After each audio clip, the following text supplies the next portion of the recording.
Hi, everyone, and welcome to this new episode of In Search of Courage and Meaning.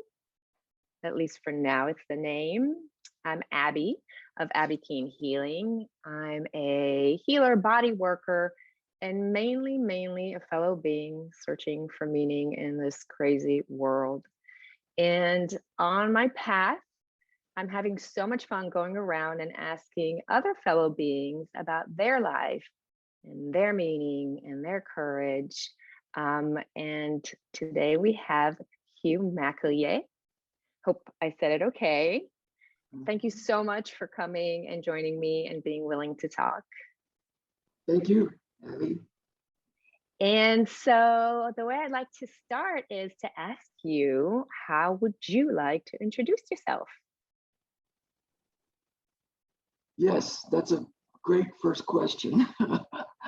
I used to say I'm Hugh McElyea, a composer. And then a friend of mine pointed out to me that that's what you do. That's not who you are. So who are you, Hugh?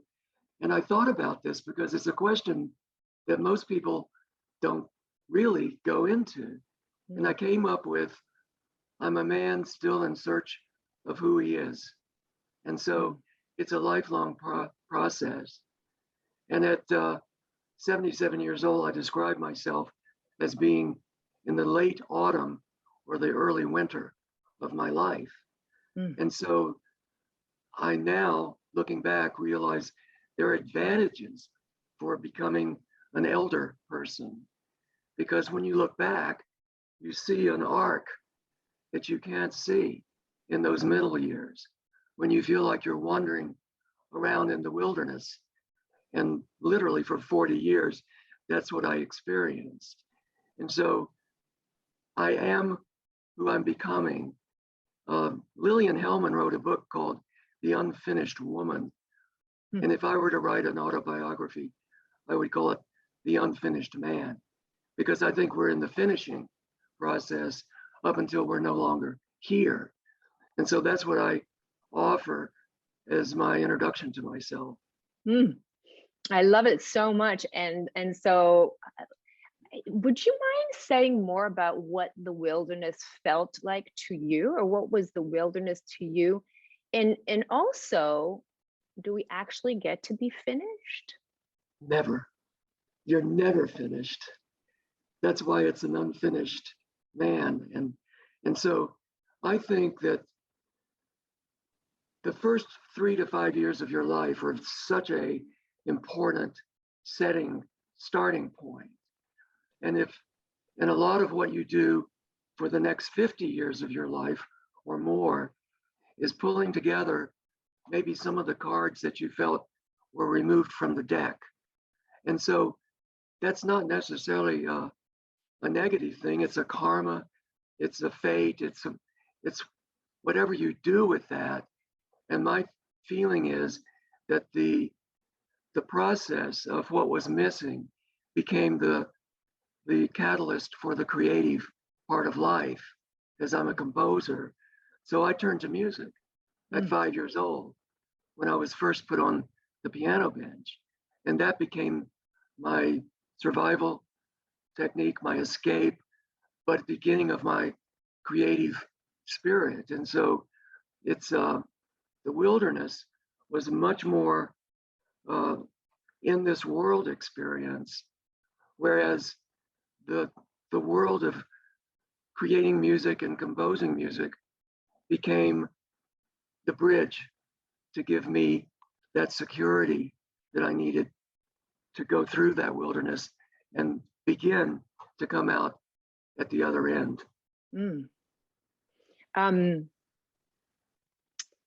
Can you say more about creativity? What is the process of creativity for you?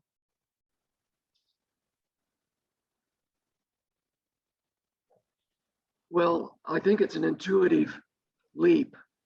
It's not a thinking process. It's not analytical for me, and I can only speak for myself. Of course. But as a young child, in my first piano recital, I played my 2 little pieces, and my piano teachers, I asked her, can I play my own piece? And so I had a little piece in C major called The Spanish Lady. And I can only remember the left hand. Dum, da-dum, dum, dum, da-dum.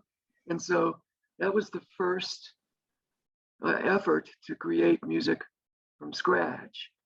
And so to answer your question, I think it's a little bit bordering on madness, because you suspend yourself into something that's part of you and yet coming from somewhere else. It's a channeling experience. Much later on in life, when you give up your ego consciousness and you allow your intuition to take over at the piano, and you just fiddle around on the keys and you find something that you like the sound of, so you play it again, and then you add on to it, and eventually it becomes what it is. You don't create it, it creates itself through you. And so that's the way I approach my projects now, is I just sit and allow myself to give up the whole judgment, the negative judgment, the fear, the doubt, the uselessness, the futility, all of that stuff. But you sit with the futility, and you allow that futility to be there so that it can be lifted. As long as you're fighting against it, it's not going to let you go. Yes. I have an 8-year-old piano student it is the joy of my life to be able to be mentoring at this point in my life, to be mentoring an 8-year-old, starting very early on. And he's learning to get through that wall of resistance, because he'll walk in and he'll resist. And I'll say, okay, let's sit with the resistance. Right. And let's breathe into it. And we'll sit there, and then it'll lift. And I have beautiful pictures of him concentrating on this music. And last Saturday, he's playing the first C major prelude in volume 1 of Bach's Preludes and Fugues with both hands, the first page, left and right hand. And I can see him absolutely focused. And so starting out, piano lessons should not be more than 15 minutes long, because that's the period that the goal of concentration. Now it's expanding. So go ahead. No, you go ahead. Thank you. So I just love what you're saying, but it's such an analogy to life, right?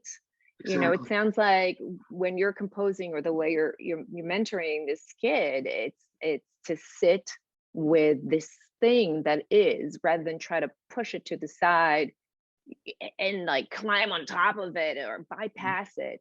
So I'm wondering about how this process, this creative process for you, how has it like leaked into your life, into other areas? And also I'm wondering, you talked about this arc of looking back at your life, like was that something that changed with the years and with hopefully wisdom? Was it different for you in your earlier years? That acceptance of sitting through something or with something? Yeah. Yes, that's exactly right. And I was lucky, because in my late 20s, early 30s, I found a mentor. And my mentor sort of blew the whistle on my coping mechanisms. And as a result of that, I went into depth analysis for 10 years. And so this is a process that needs a witness or a mentor or someone that can accompany you and also provide you with some of their wisdom. And so it's not a journey you can take alone.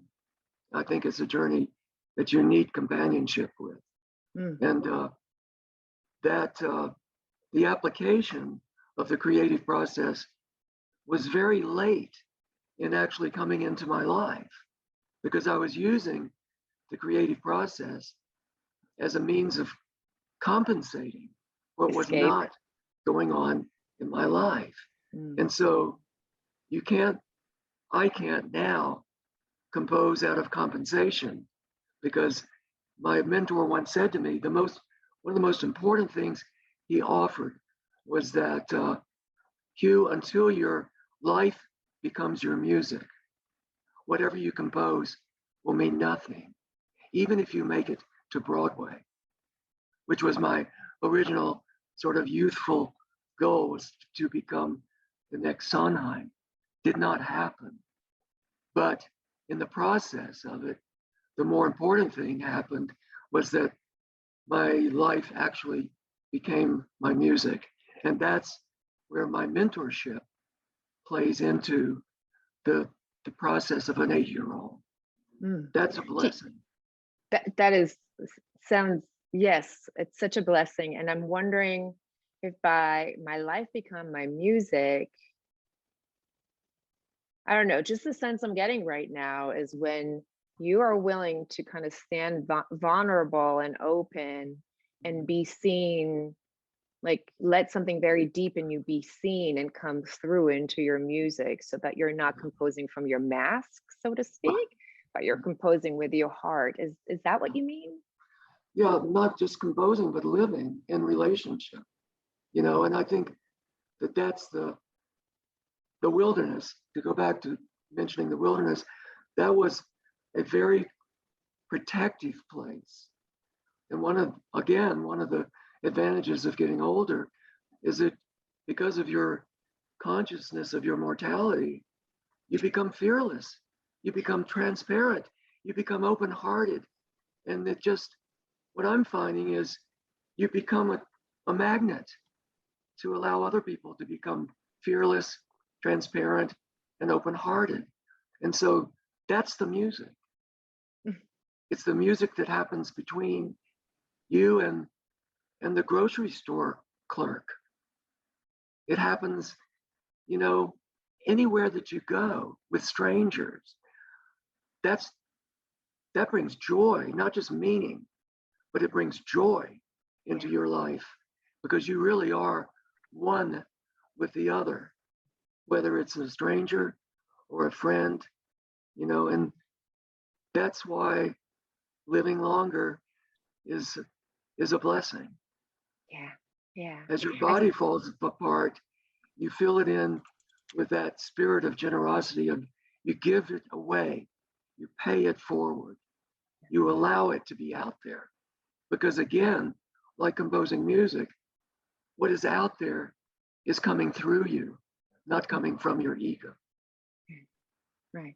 And that's also exactly why I'm sitting here talking to you and recording, because I feel like when we share heart like that, it is inspiring for others to be more in their heart, to know that it's okay to be vulnerable and open and so alive. You know, that ultimately this thing that we defend the most is actually the thing that feels the most alive when it's let be. And I'm wondering, in that process of yours to get to this older age where you are yourself, have you hit walls where it was really painful to kind of come out, or not, or like needing courage to bring yourself forth, or is that just a natural process? No, it's not a natural process. It's a commitment. That's where the courage comes in. Because at some point you will meet people like my mentor and like my friend here in Ithaca who interviewed me earlier. You suddenly realize you can break away from that, what they call the adaptive persona, or what you call the mask. You can take it off and you're safe. You're feeling safe. And once you feel safe, that leads to fearlessness, because there's nothing that can harm you, you know. It's the most liberating. If I could wish this for others at a much younger age, I would, but it's never too late, you know. And as we're bombarded with all of what's going on right now, the one thing that we have is our response to that. And that response leads us back to ourselves, and back to a small circle, maybe, of people of like spirit. And I think that that's the most liberating experience you can have in this life. It doesn't have to be out there in the big world. It can be down into the small circle. And I fortunately have that where I live now, several small circles. Yeah. Yeah. So I'm so resonating with what you're saying about discovering slowly that it's safe to take the mask off. And not only is it safe, there's so much joy in this becoming who I always was and who I actually am, without being so concerned about, public opinion. And I know for me, it's been almost an excruciating journey, because there's so much fear of of this raw vulnerability. And I'm wondering if you have any advice or any words of wisdom at how to become safe. It's not about becoming safe, but how to trust that it's safe. I think you have to hit the wall, and you have to face it, and you have to sit with it, and you have to be able to name, there's my defense mechanism. There's where I'm compensating. There's where I'm protecting something that doesn't need to be protected. That's part of just becoming conscious of the fact of your fear, becoming conscious of the fact of your investment in the way you're perceived, that you have to sit there and own that. And once you name it, then you begin the process of it letting you go. And you say, okay, I'm going to, maybe with just one other person, I'm going to open it up wide, open-hearted. And everything that comes out of my mouth is going to be filtered through my heart. And that makes me vulnerable. And so that makes it safe, because you can't say anything wrong if you're speaking from your heart.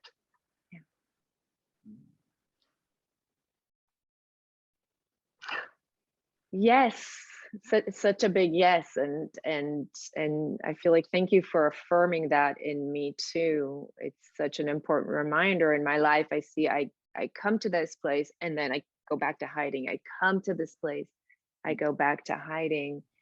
And I always felt from you this openness. I am what I am. So I'm going to ask you a very big question.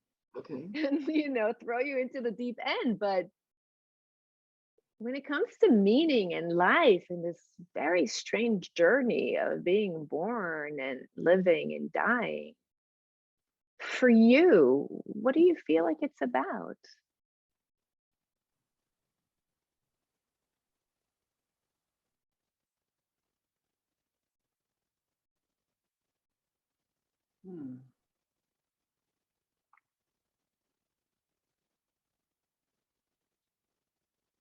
I guess I'd go back to my initial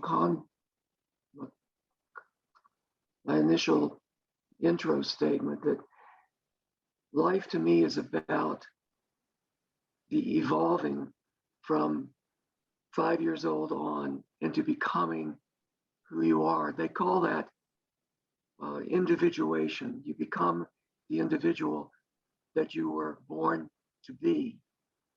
But somehow, because of circumstance, because of DNA, you were thrown off that course. Yeah. So what it's about for me is getting back on course and finding that center, all those opposites in your own nature that have been split off from each other. It's about bringing them into a union of one. And when you become one with yourself, then you can become one with another. And they're seeing you as a whole one person allows them maybe to take the risk of hitting that wall, facing the fear, and saying, you know what, I'm going to open up with this person. And then the music starts. So beautifully put. Yes. And I usually end up with this question that I feel like you've answered, but I can't help myself but ask it anyway. If you had like, and you said it before, but if you had something you wanted other humans to know, a message or an urgency in a sense, what would it be?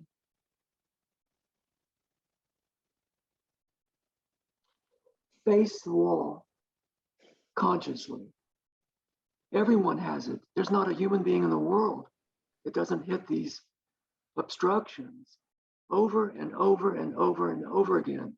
But as you just said about yourself, you sit there and you make it through one wall. Then there's another wall. But eventually you acquire the sort of spiritual discipline of naming the wall as it's there and sitting there with it, and then it lifts and you move on to the next. So life is an ongoing process that never ends. And you're always going to be challenged with these obstructions, but sitting there and saying, being able to name what's holding you back is the beginning of it being lifted. So that would be my advice to anyone, but especially to the younger generation, because this is exactly what I'm working with an 8-year-old. And so it starts wherever you are in your life, but it's a blessing to be able to address this human reality with an 8-year-old. So beautiful. Thank you so much. And Really. thank you for your work, Abby. This is the music. This is music. Yeah. Music itself is a metaphor for life.